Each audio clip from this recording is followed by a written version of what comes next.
problem too is that in the age of social media, it's like you want to be first. You want to like make the next viral video maybe, and it just.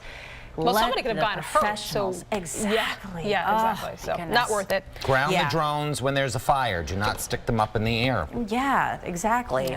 Or any other kind of big weather event or anything else going on where you may need professionals in there to help folks. So here comes the next storm system, guys. It is a doozy. It is very well defined. You see a serious spiral at the center of circulation, a very potent cold front just strung out all the way down into the Gulf of Mexico.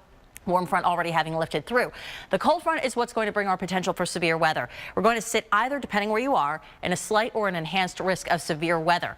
I will say this much, because of the timing, A, and also the less than impressive dynamics by the time this reaches us, B, we may have a lesser threat of severe weather. But let's time this out for you here. We're starting at noon where things are going to be clearing out nicely. You'll end up with some sunshine here today. It'll be a pretty breezy afternoon, but warm.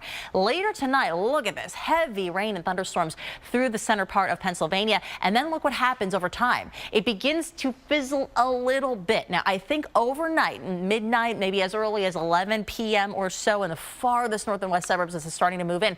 But by this point, this would have been a really potent line during the afternoon. But overnight, you just lose the instability necessary for this to really do any major damage. So yes, we're going to see some showers. We're likely to see frequent lightning with any thunderstorms that erupt, heavy wind gusts, that kind of thing.